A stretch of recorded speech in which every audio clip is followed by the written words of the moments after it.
Well, I might begin by asking a question back and say, if you could go back through time to the early 1990s and buy stock in Amazon or Apple, how much would you buy? You say, I would put everything in there because I know how valuable it's going to be. And in some ways, the scripture lets us travel through time and lets us see what's really valuable and what's really important. I don't think anybody from the perspective of eternity will look back and say, I wish I'd given less money to kingdom purposes. I wish I'd given less money to help the poor. I wish I'd given less money to support missions. Now, having said that little provocative opening, let's admit the Bible has a very nuanced and extensive teaching on riches and wealth. It's not simplistic. And virtually any page you open to is going to have some comment about riches and wealth. One of the passages I've been reading recently for my own personal reflection is Deuteronomy 8. Now, it's a passage applied to Israel in its historical context, but many of the principles apply today as well. And in Deuteronomy 8, the Lord reminds the Israelites that He is the one who gives them riches. He is the one who gives them the ability to earn wealth, to make riches, and He warns them that when they enter the promised land and they're prosperous, how easily their hearts will turn away from Him, turn to idolatry, and be lifted up and be proud and say, by my own strength have I acquired this wealth and these riches. And you see this theme in Scripture that humans in our fallen, sinful nature, wealth is a very dangerous thing. We're prone to trust in wealth. We're prone to delight in wealth rather than the one who gives wealth. And Jesus warned in Matthew 19, he had some very strong warnings about the dangers of wealth. He says, it is easier for a camel to go through the eye of a needle than for a rich man to enter the kingdom of heaven.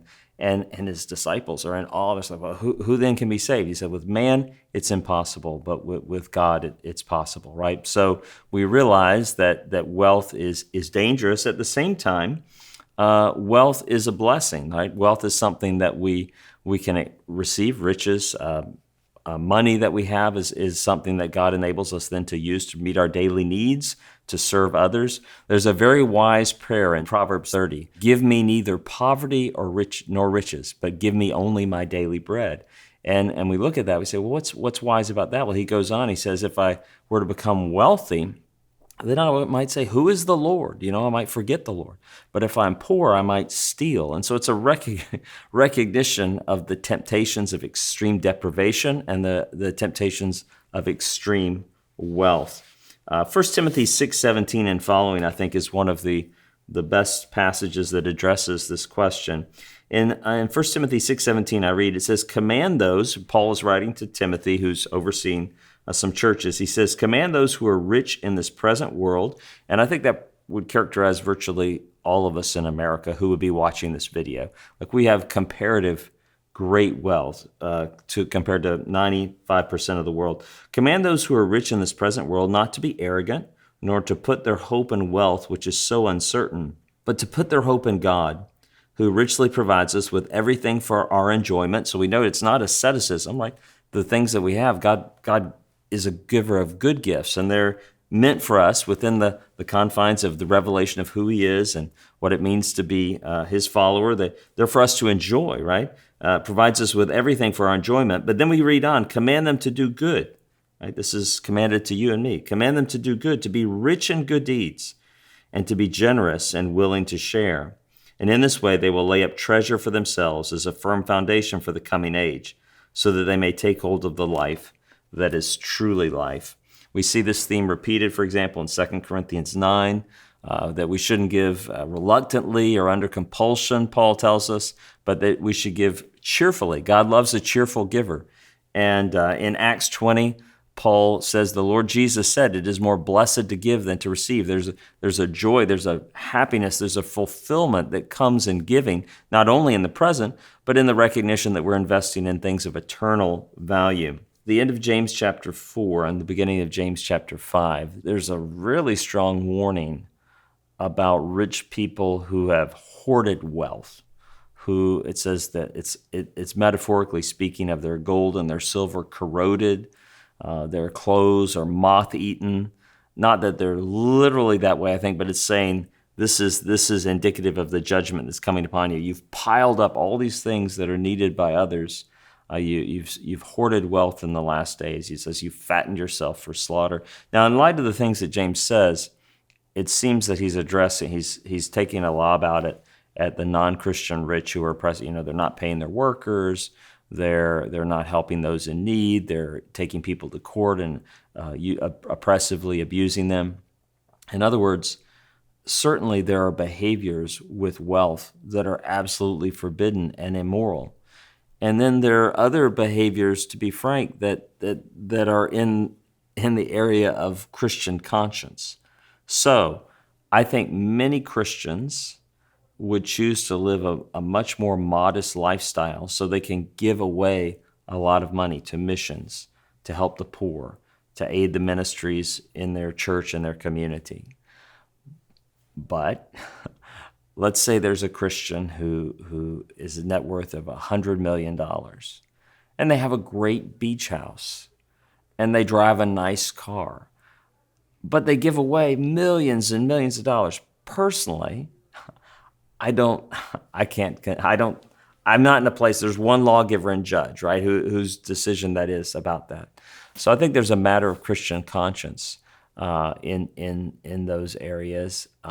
At the same time, we read from 1 Timothy 6, command those who are rich in this present age to be generous, to be the scriptures challenge us, and the more we get in them, the more they challenge us, I think, to radical. The pattern is radical generosity, and to aid those who we see near us who are in need. Now, throughout Christian history, there have been people who feel that Jesus, for example, Jesus challenged the rich young ruler to go sell everything he has and come follow him. That God is calling them to do that. That is not a general command of Scripture. That is not what every Christian is not supposed to sell everything they have, right? But we know that Jesus did say that to one person here in the Gospels, and I do think it's possible for people today to be convicted that, hey, I'm going to give all this away.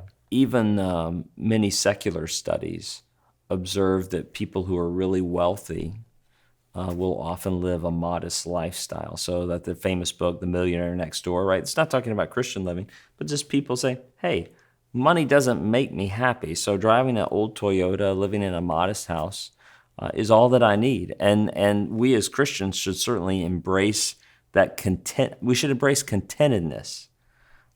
Again, I'm not saying that someone loves cars, they want to drive a nice car, but they're generous, they're giving, they're sharing, they're not hoarding. I don't think we should condemn. I think it'd be wrong to judge and condemn people for that. And we often don't know the details of people's lives. Someone who's driving a really nice car, that could be a car they inherited when one of their parents died, or we see someone living in an amazing nice house. We don't know the details that come behind that. And so I think we're called to be obedient with the things God has given us, to be generous and to be charitable and gracious towards those around us. If we're in ministry, we're called to preach and teach the whole Bible. So it's one of the wonderful things about teaching through books of the Bible. We don't skip the passages about money and skip the challenge is there. And we need to not shy away from laying that out. At the same time, we also want to make sure we're using those resources in a responsible way. So people are giving to the church. It's not just bloating the church staff, but it's going into all kinds of ministries to really take the gospel out to people. I'm reminded of Jim Elliot's famous quip, and I think it applies to the way we use our material resources. He is no fool who gives up what he cannot keep to gain what he cannot lose. Thanks for watching. If you enjoyed this content, visit sbts.edu/sample to access free theology lectures from Southern Seminary.